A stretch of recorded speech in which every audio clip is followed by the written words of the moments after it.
హైడ్రా ఎటువంటి ఇన్ఫర్మేషన్ ఇవ్వకుండా మా ఇళ్లను ఆల్రెడీ ఆక్యుపై చేసిన ఇళ్లను డిస్మాంట్లింగ్ చేస్తుంది. ఇప్పుడు మా పరిస్థితి ఏంది? ఇక్కడ నుంచి మేము మా సామాన్లు పట్టుకొని ఎక్కడికి వెళ్ళాలి? మేము బిల్డర్ను నమ్మి ఈ ఇల్లు కొన్నాము. ఇల్లు కొన్న తర్వాత కూడా ఇప్పటివరకు కూడా మాకు ఎటువంటి ఇన్ఫర్మేషన్ లేకుండా, ఎటువంటి నోటీస్ లేకుండా సడన్గా పొద్దున వచ్చి బుల్డోజర్ని తీసుకొచ్చి మీ హౌస్ డిస్మాంట్లింగ్ చేస్తామని చెప్తున్నారు. ఇది ఎంతవరకు న్యాయం? మేము మాకు న్యాయం చేసేటోళ్ళు ఎవరు దీనిలో?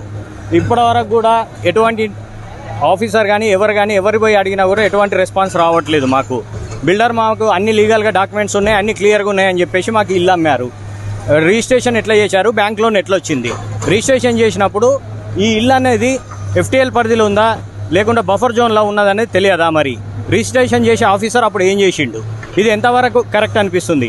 అడ్మినిస్ట్రేషన్ తప్పును సామాన్యుల మీద రుద్దడం ఎంతవరకు కరెక్ట్? ఈ అడ్మినిస్ట్రేషన్ చేసిన తప్పుల వల్లనే మాకు ఈరోజు రిజిస్ట్రేషన్ జరిగింది. ఇది అడ్మినిస్ట్రేషన్ వైఫల్యమా లేకుంటే బిల్డర్ వైఫల్యమా లేకుంటే మీకు కొనడం చేసిన తప్ప? ఇది ఎంతవరకు న్యాయం? అన్ని లీగల్గా డాక్యుమెంట్స్ ఉన్నాయి, అన్ని లీగల్గా క్లియరెన్స్ ఉంది. మాకు ఇది ఎటువంటి పరిధిలోకి రాదు, మాకు క్లియర్గా ఉన్నదని చెప్పేసి మాకు అమ్మారు.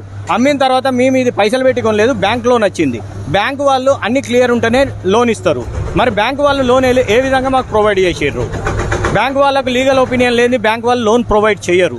మరి బ్యాంకు వాళ్ళు లీగల్ ఒపీనియన్ క్లియర్ ఉన్నదని చెప్పినాకనే మాకు బ్యాంక్ లోన్ వచ్చింది. ఇది ఎంతవరకు మరి కరెక్ట్? అంటే ఇందులో ఈ అడ్మినిస్ట్రేషన్లో ఎంతమంది కలిసి మాకు మోసం చేసినారు?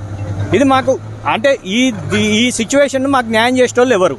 కాబట్టి మేము మీడియా తరఫున విజ్ఞప్తి చేసేది ఏంటంటే ఆక్యుపై చేసిన వాళ్ళను ఎట్టి పరిస్థితుల్లో డిస్మాంట్లింగ్ చేయొద్దని మేము కోరుకుంటున్నాం.